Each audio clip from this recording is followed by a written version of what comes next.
नमस्ते। आज हम एक बहुत ही पुरानी और कह सकते हैं गहरी कथा में उतरने वाले हैं। ये कथा है कला के देवता भगवान नट भैरव की। पर रुके, ये सिर्फ एक कहानी नहीं है। ये तो हर कलाकार के दिल में जो एक सवाल उठता है ना, उसका जवाब भी है।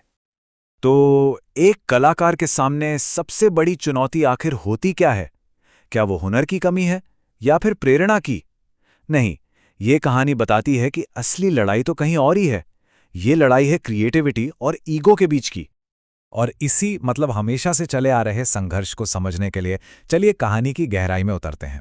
तो सबसे पहले बात करते हैं कला और अहंकार के इस टकराव की। और ये कहानी इस टक्कर का एक जबरदस्त उदाहरण है। देखिए, इन दोनों में जमीन आसमान का फर्क है। एक तरफ है कला, जो एक डिवाइन एनर्जी जैसी है, जो खुशी और कुछ नया बनाने से पैदा होती है। और दूसरी तरफ है ईगो, यानी अहंकार, जो बस एक वहम है कि मैं सबसे बेहतर हूं। ये हमें सबसे अलग कर देता है और आखिर में सब कुछ तबाह कर देता है। एक बनाता है तो दूसरा तोड़ता है। और इसी लड़ाई के बीच में आते हैं नट भैरव। अब ये भगवान शिव का कोई डरावना रूप नहीं है, बल्कि उनका एक आर्टिस्टिक और कह लीजिए चंचल रूप है। वो डांस, म्यूजिक और हर तरह की लोक कला के प्रोटेक्टर हैं।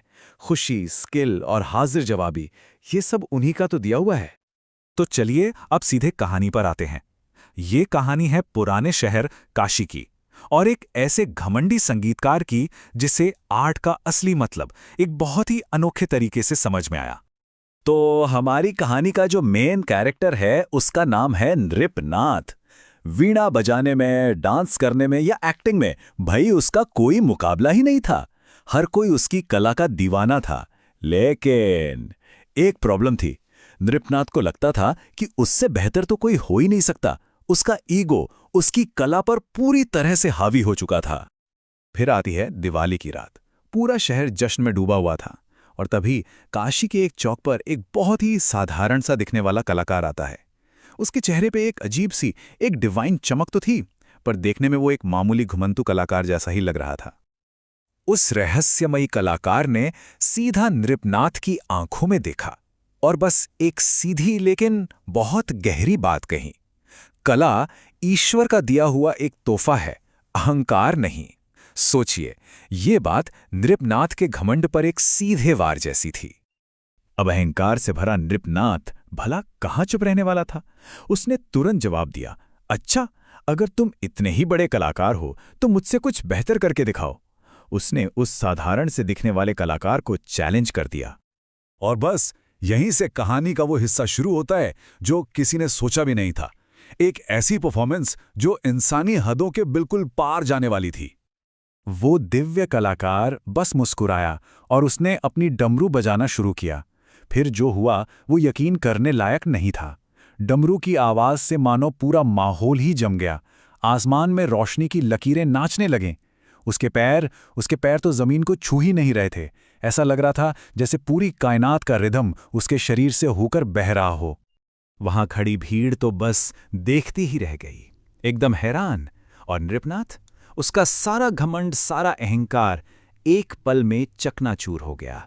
वो समझ गया कि उसके सामने कोई आम कलाकार नहीं, बल्कि कोई दिव्य शक्ति खड़ी है। वो उनके कदमों में झुक गया और कांपती हुई आवाज में पूछा, आप कौन हैं? ऐसी कला तो किसी इंसान के बस की बात ही नहीं है। और तब उस दिव्य कलाकार ने अपना असली रूप दिखाया। वो कोई और नहीं बल्कि खुद भगवान नट भैरव थे, कला के संरक्षक, भगवान शिव का वही लीला करने वाला रूप। इसके बाद भगवान नट भैरव ने नृपनाथ को वो ज्ञान दिया जो असल में हर सच्ची कला का निचोड़ है। नट भैरव ने कहा, कला डिवाइन तभी बनती है जब उसमें अहंकार की कोई जगह न हो। जो कलाकार विनम्र है वही मेरे सबसे करीब है। और यही इस पूरी कहानी का सबसे बड़ा सबक है। नृपनाथ को अपनी गलती का पूरा एहसास हो चुका था। उसने माफी मांगी और नट भैरव ने उसे आशीर्वाद दिया कि अब से उसकी कला लोगों को सिर्फ खुशी देगी और अहंकार उसे कभी छू भी नहीं पाएगा। तो इस कहानी से कलाकारों को आखिर मिलता क्या है? कौन सा वरदान मिलता है? ये कहानी हमें बताती है कि विनम्रता अपने साथ कौन कौन से अनमोल तोहफे लेकर आती है। कहते हैं कि नट भैरव की कृपा से कलाकारों को 4 चीजें मिलती हैं। पहला, रचनात्मकता, यानी क्रिएटिविटी। दूसरा चतुराई यानी कि इंजीन्यूइटी। तीसरा सुंदरता, मतलब अपनी कला को खूबसूरत बनाने की क्षमता। और चौथा सफलता। और ये चारों आशीर्वाद विनम्रता की जड़ से ही पैदा होते हैं। और इसीलिए ये माना जाता है कि जहां भी नट भैरव की पूजा होती है या उन्हें याद किया जाता है, वहां कला खुद ब खुद जन्म ले लेती है और जिंदगी को खुशियों से भर देती है। तो ये कहानी हमें एक बहुत ही गहरे सवाल के साथ छोड़ जाती है। जब कोई अपनी क्रिएटिविटी के शिखर पे पहुंच जाए, तो वो विनम्रता को कैसे बनाए रख सकता है? ये सवाल शायद हर कलाकार के लिए है। सोचने वाली बात है ना?